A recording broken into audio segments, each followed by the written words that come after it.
My name is Clara Montgomery. For 42 years, my world was a small, carefully tended garden. Its borders were defined by my husband, Richard, a man of quiet habits and unspoken histories, and my son, James, the sun around which my own life revolved. I was a wife, a mother, a homemaker, roles I slipped into as comfortably as a well-worn apron. I believed that love was a currency of sacrifice, and I spent it lavishly, never asking for anything in return. I thought that was enough. I thought it had made me rich. It took Richard's death to show me I was bankrupt, and that the people I loved most were the ones who had emptied my accounts. The day of the will reading felt like a betrayal of the quiet dignity of the funeral. We sat in a sterile, glass-walled office downtown, the view of Ocotillo Creek's modest skyline doing little to soften the harsh reality of the moment. The air smelled of expensive air freshener and unresolved grief. I clutched my purse in my lap, my black dress feeling less like a symbol of mourning and more like a uniform of defeat. Across the polished mahogany table, my son James fidgeted with his tie, his gaze fixed on a point somewhere over my left shoulder. He couldn't look at me. Beside him, his wife, Sophie, radiated an almost vibrant impatience. She checked her phone, tapped a perfectly lacquered fingernail on the table, and sighed a small, theatrical sigh that sliced through the heavy silence.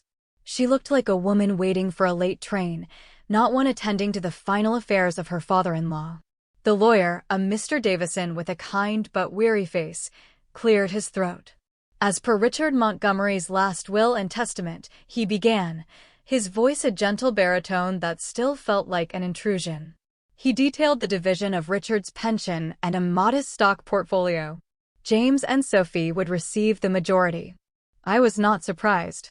For years, Sophie had subtly, then overtly, managed their financial integration into Richard's life, framing their needs as practicalities we were all expected to service. And the primary residence, Mr. Davison continued, the house on Maple Avenue. Sophie sat up straighter, her boredom evaporating.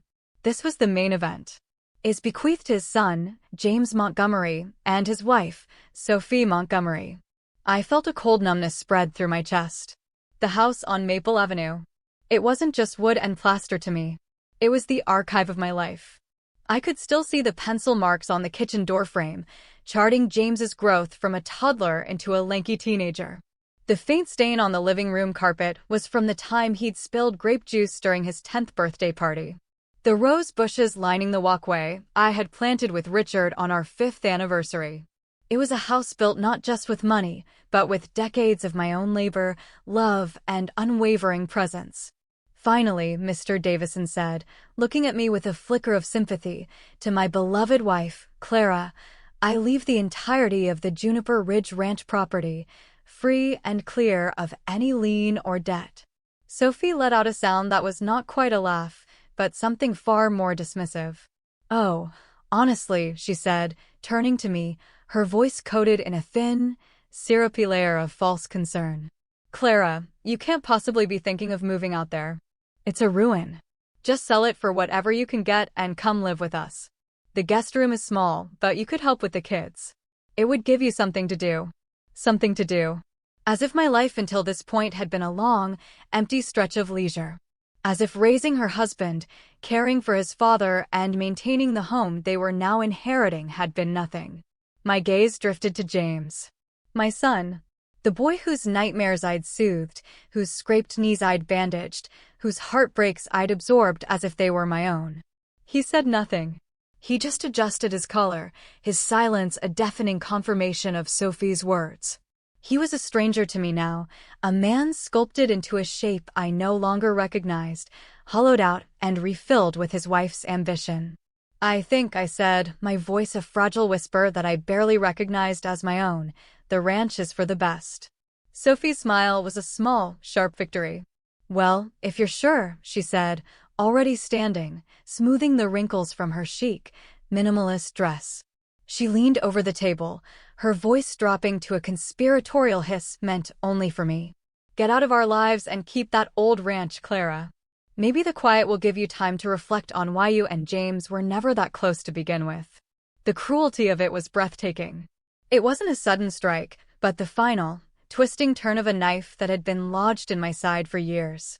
She had spent a decade painting me as overbearing, as old-fashioned, as a clinging relic of a past James needed to escape. And he, in his desire for a peaceful life with her, had let her. I rose on unsteady legs, my whole body trembling. Mr. Davison looked like he wanted to say something, but what could he say?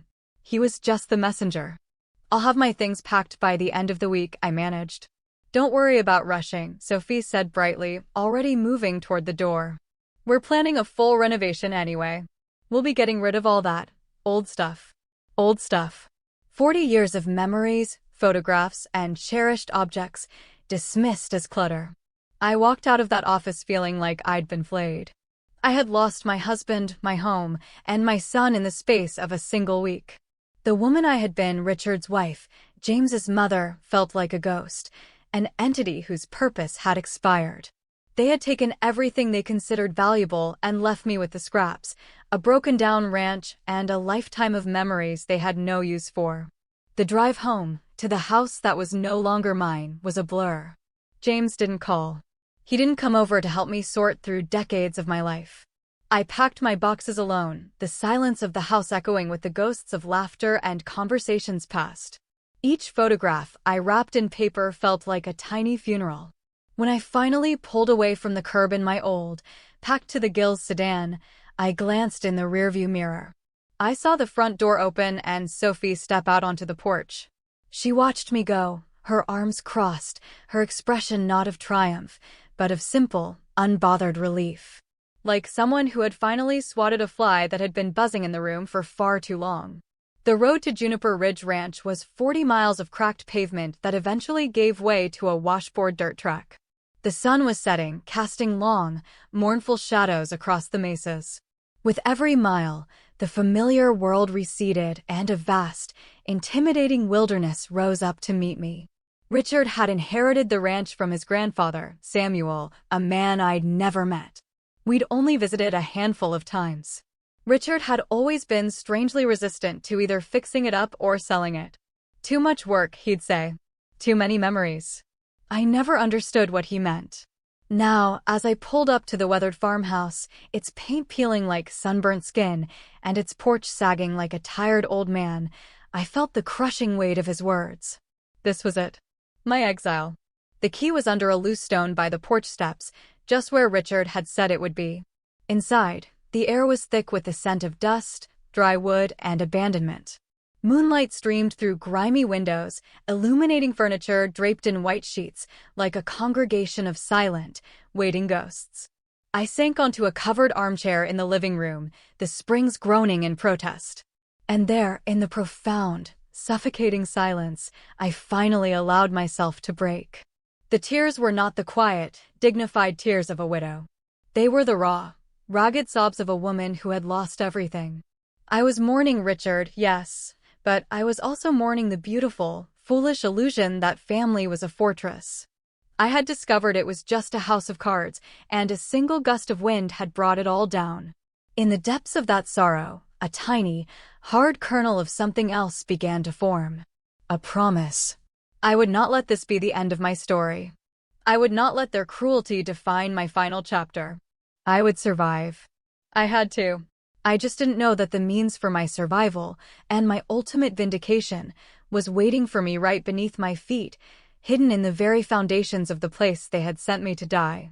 The first week at the ranch was a trial by silence. The quiet was a physical presence, pressing in on me from all sides.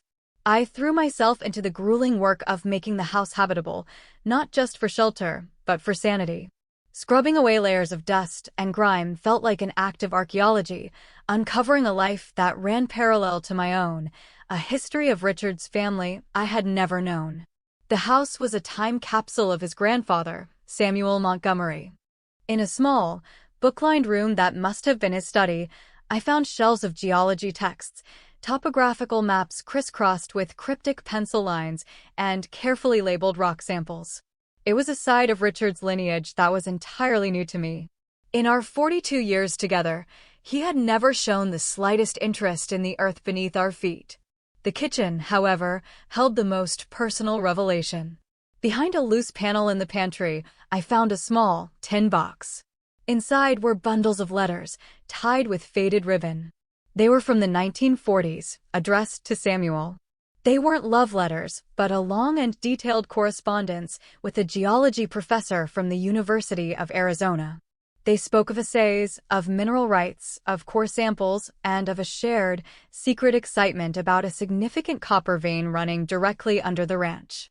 This discovery could change everything for your family, Samuel, one letter read. Guard it well. My hands trembled as I read. This was the too many memories Richard had spoken of. He hadn't been talking about sentiment, he'd been talking about a secret. That evening, I called the one person in Ocotillo Creek who might remember that far back, a woman named Maria who ran the local historical society and whose family had lived in the area for generations. Samuel Montgomery, she'd said, her voice warm with recollection. Oh yes. I remember my grandfather talking about him. The old man who thought he was sitting on a copper mine. He spent years surveying this land, filing claims. Everyone thought he was a dreamer, a little eccentric. Then the war started, he went away, and when he came back, he was a quieter man. The talk of copper faded away. People forgot. After the call, I sat in the growing twilight, the letters spread on the dusty kitchen table. A dreamer who thought he was sitting on a copper mine. But the letters from the professor suggested it was more than a dream. Why had Richard kept this from me? We had struggled financially at times, especially when James was young. This knowledge could have changed our lives.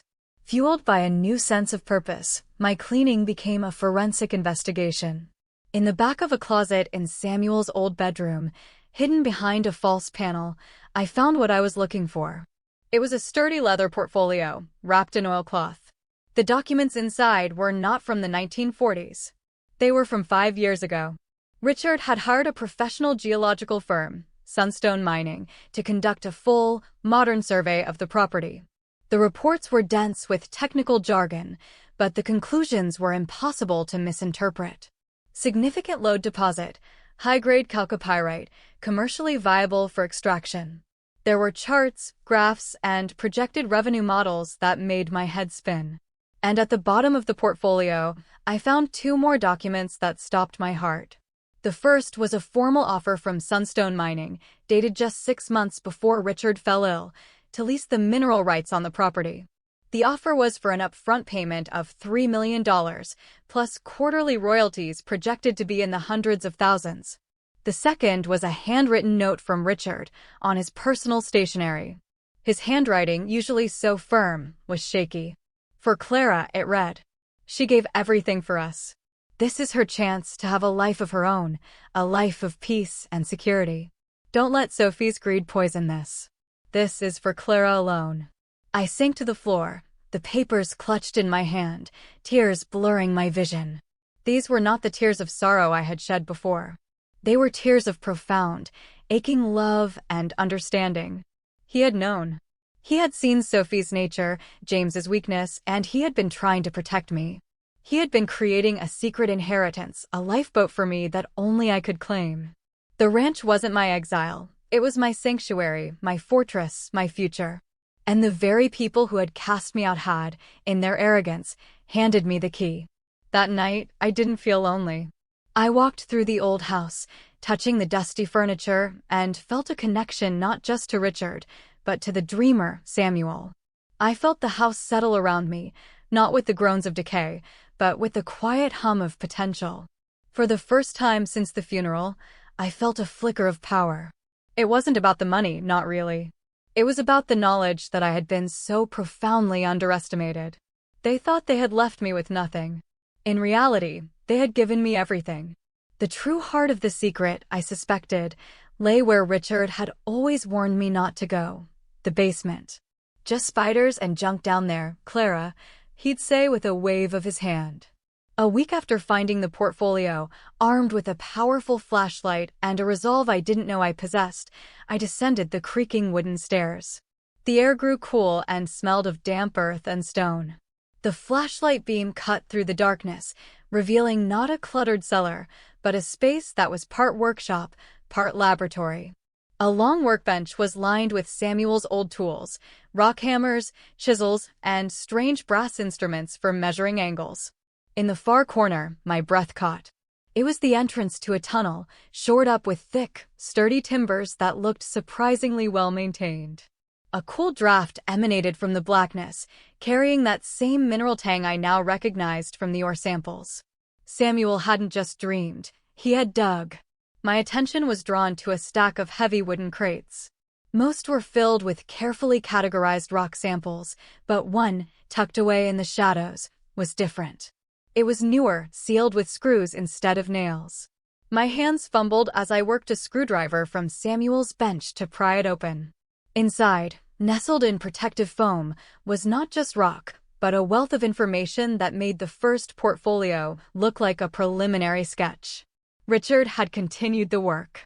There were updated feasibility studies, environmental impact reports, and a detailed plan for extraction that used modern, minimally invasive techniques. And there was another letter from Sunstone Mining, this one dated just 3 months before Richard's death. The market price for copper had risen. Their offer had been revised. For $1 million up front. Royalties projected between $250,000 and $400,000 per quarter. I sat on an overturned crate in the dusty, silent basement, surrounded by the evidence of my husband's secret, profound love. For years, I had worried about bills, scrimped and saved, while we were sitting on a fortune. But he wasn't hoarding it. He was curating it, protecting it, waiting for the right moment to give me a life free from the worries that had shadowed our marriage. He was protecting it from Sophie. I climbed the stairs back into the light, my mind a whirlwind of numbers and emotions. I spread the new documents on the kitchen table, my hands tracing the lines of the survey maps. The smart, logical thing to do was to call Sunstone Mining immediately. But a different instinct took hold, a cold, clear sense of justice. I thought of Sophie's smug smile. I thought of James's averted eyes. For the first time in my life, I held all the cards, and I was going to play them carefully. I picked up my phone and dialed the number on the Sunstone Mining letterhead. A crisp, professional voice answered. Sunstone Mining, this is Laura. Taking a deep breath, I felt a surge of adrenaline, of pure, unadulterated power. My name is Clara Montgomery, I said, my voice clear and steady. I'm calling about the lease proposal for the Juniper Ridge Ranch property. I'd like to discuss the offer. There was a brief, respectful pause on the other end. Mrs. Montgomery, we are so very sorry for your loss. We were hoping to hear from you. Mr. Montgomery was a very astute man. The offer is, of course, still very much on the table. In fact, given recent projections, we may be in a position to improve upon it. Would you be open to a site visit from our chief geologist next week? As I made the appointment, I caught my reflection in the grimy window pane. The woman looking back was not the shattered widow who had arrived here a few weeks ago. Her eyes were clear. Her shoulders were straight. This was someone new. Someone with options. Someone who was about to rewrite the rules of a game she hadn't even known she was playing. The meeting with Sunstone Mining was on a Tuesday. The chief geologist, a kind, weathered man named Robert Peterson, arrived with his assistant, the same Laura I had spoken with on the phone. I had spent the weekend preparing, reading every document, researching mining law, and driving into Ocotillo Creek to buy a smart, navy blue pantsuit. I felt less like a grieving widow and more like a CEO. We walked the property for hours. Robert pointed out subtle dips in the land and variations in the scrubby vegetation that, to his trained eye, told the story of the copper vein beneath. He spoke of my husband's grandfather, Samuel, with genuine admiration. He had a phenomenal eye, Mrs. Montgomery, he said, standing near the hidden entrance to the mine. This tunnel follows the richest part of the lode almost perfectly. He was a natural. Back at the farmhouse, sitting at the now-clean kitchen table with cups of fresh coffee, we talked numbers. Given the latest assays and the current market, Robert said carefully, we are prepared to offer you a signing bonus of $4.5 million for a 20-year lease. The quarterly royalties, conservatively, should start in the $300,000 range and likely increase. I kept my face a mask of calm consideration, but my heart was hammering against my ribs. It was a sum so vast it felt like a fiction. It was freedom. It was security. It was a future I could build entirely on my own terms. I'll need my lawyer to review the contract, I said, the words feeling foreign and wonderful in my mouth. Of course, Robert said, smiling. Take your time. But Mrs. Montgomery, this is a remarkable find. Your husband was a patient man to wait this long. I think, I said, meeting his gaze, he was just waiting for the right time. That afternoon, after they left, the first phone call from James came.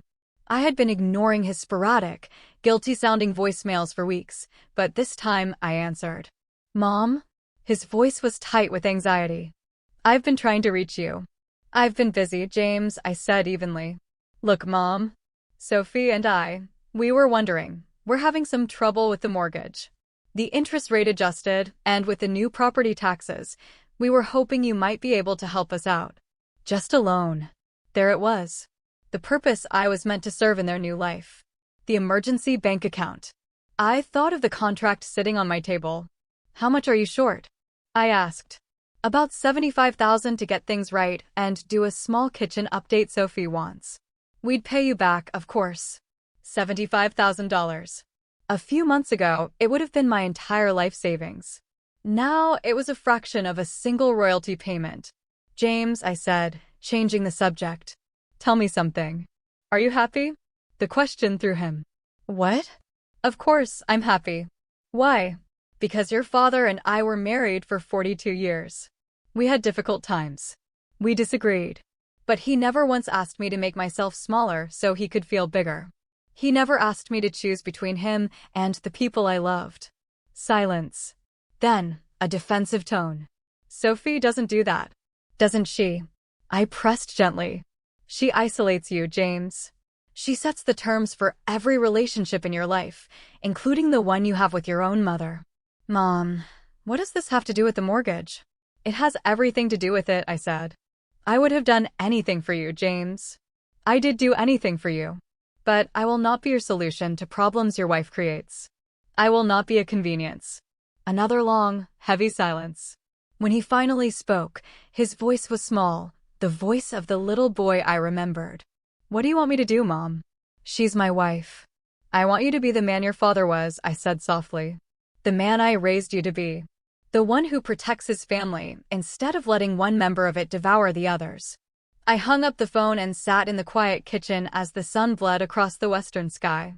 The wind whispered through the junipers, and for the first time, it didn't sound like loneliness. It sounded like freedom. I was no longer waiting for permission to live my own life. I was just living it. The contract was signed a week later in the office of Susan Miller, a sharp, savvy attorney who specialized in mineral rights. As my pen flowed across the signature line, I felt the last anchor to my old life detach. I was no longer Clara Montgomery, the widow, the discarded mother. I was Clara Montgomery, the sole proprietor of a multi-million-dollar mining enterprise. The first payment was wired to my new bank account within 10 days. The satisfaction was immense, but it was nothing compared to what happened next. I came home one afternoon to find my phone blinking with an astonishing number of missed calls and voicemails. I counted them. 62. They were from James, Sophie, their bank, and finally, a lawyer they had clearly just hired. I poured a glass of chilled white wine and sat on the porch to listen to the messages. James's voice was the first, tight with panic. Mom, call me.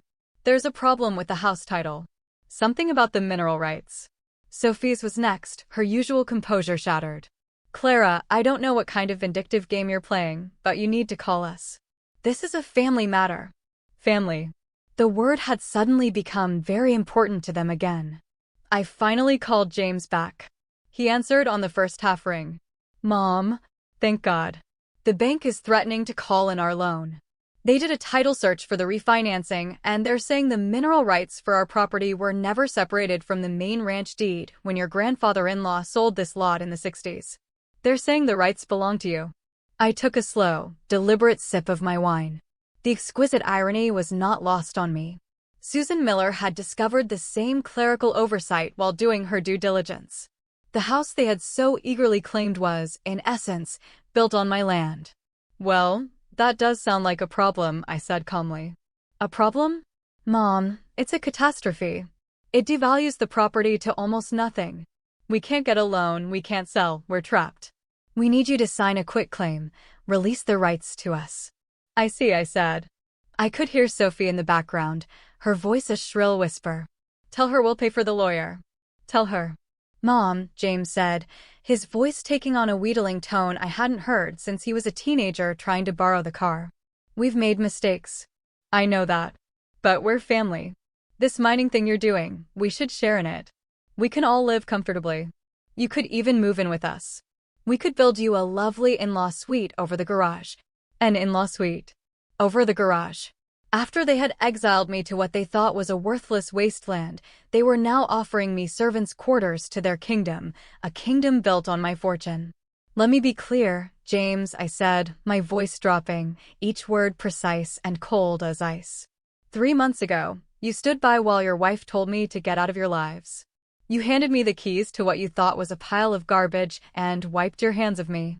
Now that you've discovered that garbage is a gold mine or a copper mine, to be precise, you want to share in it? You want to offer me a room over your garage? Silence. Utter, damning silence. The answer is no, I said. I will not be signing anything. The mineral rights and the income from them are mine. You wanted me out of your lives. You got your wish. You can't do this, he sputtered. We'll be ruined. You are not ruined, James. You are simply facing the consequences of your own actions. Perhaps you should have thought of that before you decided your mother was disposable. But what are we supposed to do? I suggest, I said, looking out at the magnificent sunset painting the mesas in hues of rose and violet. You figure it out.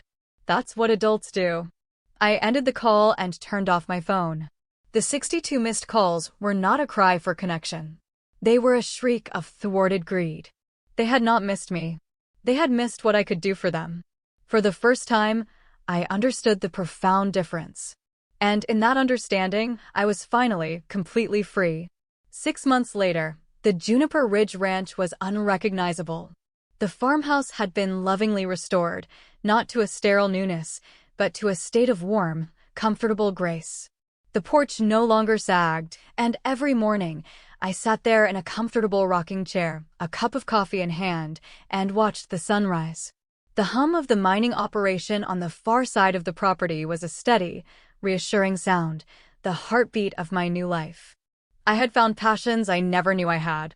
I took a photography class and discovered a talent for capturing the stark, wild beauty of the landscape.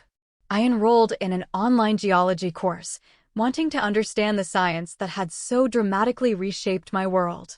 I was no longer defined by my relationship to others, but by my relationship with myself. The phone calls from James had changed. After months of silence, they started again, tentatively. He didn't ask for money. He asked how I was. He told me about his children, my grandchildren. He told me he and Sophie were separated. I'm in therapy, Mom, he'd said during our last call, his voice raw with a humility I had never heard from him before. I'm learning about enmeshment, about boundaries, about how I let you down. This morning, a message was waiting for me. Hi, Mom. It's me. I just wanted to say I'm sorry. For everything. Anne. I love you. There was no request attached. No hidden agenda. Just the words I had longed to hear for years. I took a deep breath of the cool, sage-scented air and dialed his number. Mom, he answered, his voice thick with surprise and hope. I got your message, James, I said gently. I love you too. We talked for a long time, a real conversation about his children, about his struggles, about the man he was trying to become. They miss you, Mom, he said quietly. The kids. They ask about you all the time. I miss them too, I said, a warmth spreading through my chest. Why don't you bring them for a visit next weekend? The ranch is beautiful this time of year. A pause, then his voice, full of emotion. We'd love that, Mom. We'd really love that. As I hung up, I looked out at my land. The wealth that came from it was a wonderful gift, but it was not the treasure. The real treasure was the discovery of my own resilience, the reclamation of my own worth. It was learning that true love doesn't demand your diminishment, but celebrates your strength. The woman who had been exiled had not just survived, she had flourished. The quiet had not been a punishment, it had been a sanctuary where I could finally hear my own voice. And I had learned the most valuable lesson of all, that your value is not determined by what others are willing to give you, but by what you are unwilling to give up of yourself. And I was never giving up this version of me again.